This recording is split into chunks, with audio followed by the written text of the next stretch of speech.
So let's imagine if you are building an electronic design, and before actually making the breadboard or doing the wiring, you can test your code and make changes in the code and then finally upload the electronic components. Well, in this video I'll show you 3 simulators for your electronic board. Hello, I am Priyank Gada and you are watching my YouTube channel. So let's start with the video today. So all the websites shown in this video are completely free. The first one is Wokwi.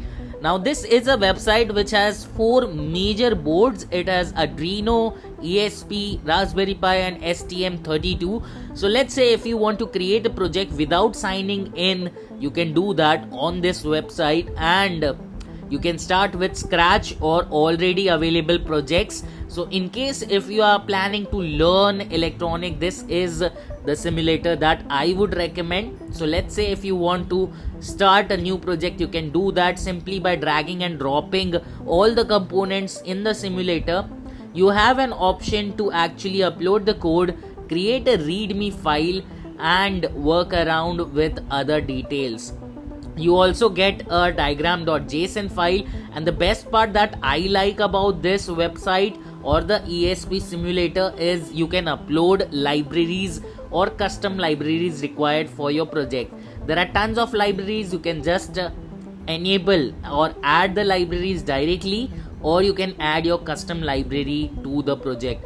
Hit the play button and you have a working simulator. And if you want to work with your partners, you can just share this with a custom link which can be edited or save the project if required. So this is a simulator that I would personally recommend. The next one is Cirkit Designer. It's time for AI and electronic. It is a complete AI electronic simulator. So just click on launch simulator. You can create an account. I would recommend you to use it because of 2 reasons. The first one is it has AI capabilities and it can refine your code with AI and also provide you explanation. And the next part is it can simulate Wi-Fi as well. So let's say if I'm creating a breadboard and adding some electronic components, and if I want to simulate Wi-Fi, I can do that as well. I personally like this simulator because it can simulate Wi-Fi as well, and if you are working with API or your project works with Wi-Fi connection, this is something that I personally like. You should work around.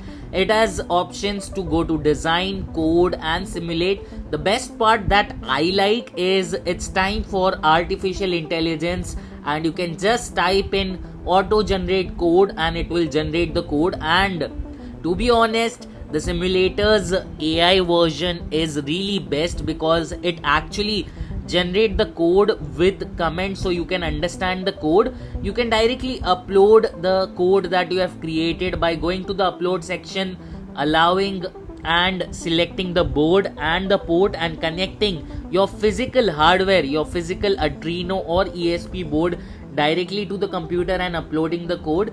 And you can also create your own parts as well.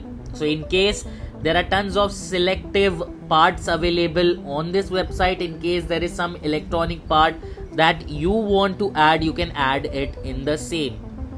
So over here I have a simulation of a temperature sensor which uses weather API. I'll just click on the button to simulate and it actually connects to the Wi-Fi and it gives access to internet, and it actually allows me to fetch API key and demonstrate the same. So in case if you are working with a simulation which requires you to work with the Wi-Fi, this is something that you should take a look at.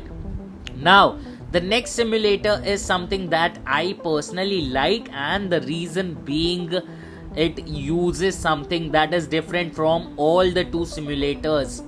It gives you access to simulation and code side by side.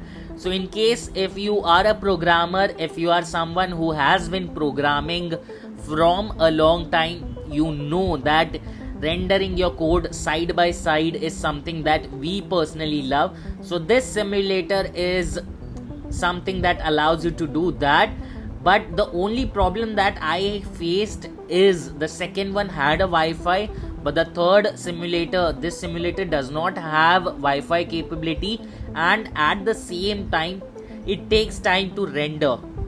This simulator allows you to add electronic components, you can simulate a lot of things, and you can add in custom libraries as well as libraries that are pre-installed, which are usually available for Arduino and various other things.